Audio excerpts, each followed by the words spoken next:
इस वक्त हमारी मौजूदगी गाजीपुर में है। गाजीपुर की शहीदी धरती आज आज आज़ाद समाज पार्टी के तत्वाधान में आज प्रबुद्ध जन सम्मेलन है। आज आज़ाद समाज पार्टी के प्रदेश अध्यक्ष सुनील कुमार चित्तौड़ जी, पूर्व एमएलसी, आज मुख्य अतिथि के तौर पर आए हुए हैं। आज जो प्रबुद्ध सम्मेलन है, इसका क्या मतलब है, इनसे ही जानेंगे इस कार्यक्रम का क्या उद्देश्य है। सबसे पहले स्वागत है सर। बहुत बहुत धन्यवाद आपको। मैं सुनील कुमार चित्तौड़, प्रदेश अध्यक्ष आज़ाद समाज पार्टी कांशीराम। आज मैं बनारस मंडल के अपने साथियों की मीटिंग गाजीपुर के इस बड़े हॉल के अंदर लेने आया।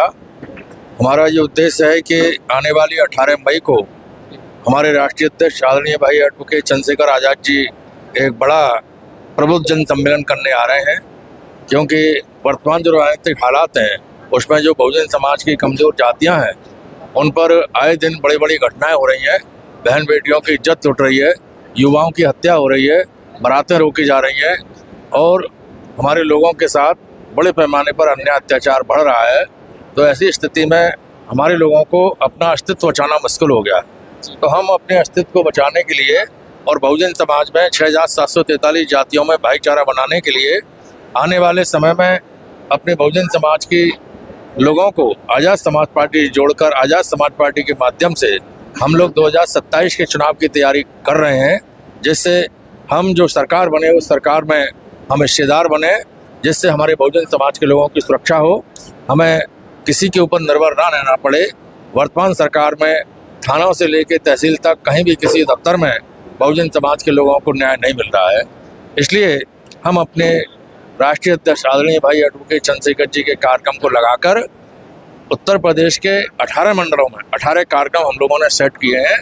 इनके माध्यम से हम प्रत्येक कार्यक्रम में बुद्धिजीवी लोगों को बुला रहे हैं, जो पढ़े लिखे हैं, जो दुकानदार हैं, जो राशन डीलर हैं, जो प्रधान हैं, जो पूर्व प्रधान हैं, जो पार्षद हैं, जो सभासद रहे, जो रिटायर्ड लोग हैं, कर्मचारी हैं, वकील हैं और समाज सेवी हैं, उन सब लोगों को बुलाकर हम उन्हें जोड़ने के मकसद से अपने नेता के विचारों को सुनाने के लिए ये कार्यक्रम करने जा रहे हैं। तो आपके माध्यम से भी मैं अपील करता हूं कि बनारस मंडल के लोग, खासकर गाजीपुर जनपद के लोग 18 तारीख को एडवोकेट भाई चंद्रशेखर आज़ाद जी के विचार सुनने के लिए ज़्यादा से ज़्यादा संख्या में जो एक स्थान निश्चित किया गया है, इसके लिए आपको इन्विटेशन कार्ड हमारी कमेटी के पदाधिकारी देंगे।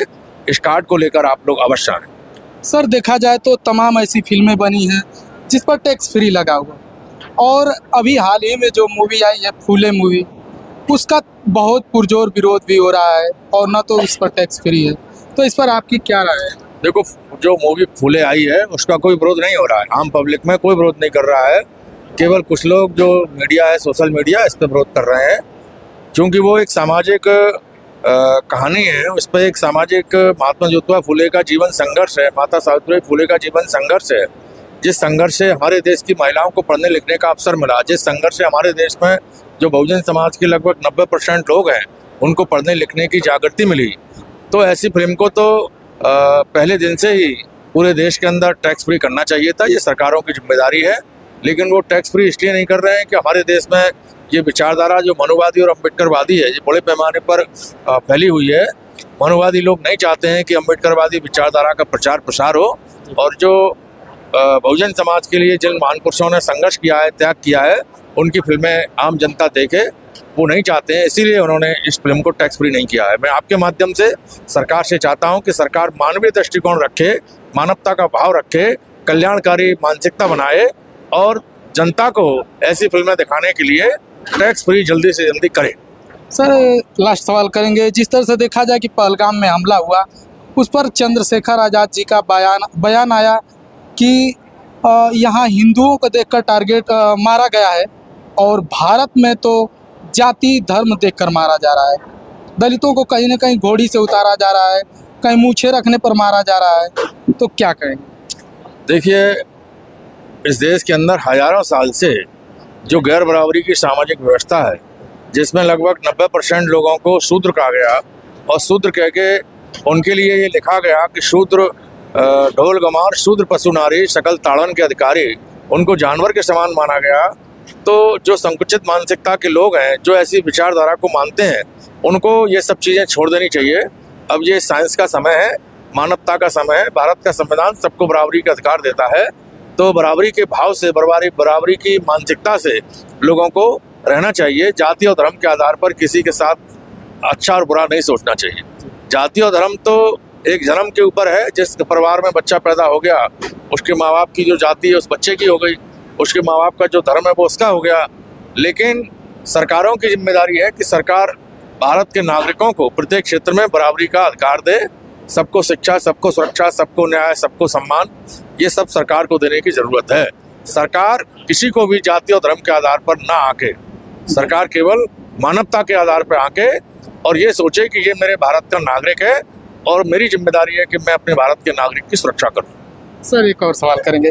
जिस तरह से लोग आज़ाद समाज पार्टी और भीम आर्मी के तमाम लोग कहते हैं कि चंद्रशेखर आज़ाद जी 2027 में मुख्यमंत्री बनेंगे, तो किस तरह से बनेंगे, क्या कुछ तैयारी है, किस लेवल पर? इसके लिए हम लोग पूरे प्रदेश के अंदर अपने पार्टी के संगठन को मजबूती के साथ खड़ा कर रहे हैं। हम लोग भाईचारा कमेटी बना के जो हमारी तमाम जातियां उनको जोड़ रहे हैं और अपने कार्यकर्ताओं की टीम हम सेक्टर और बूथ तक पहुंचा रहे हैं।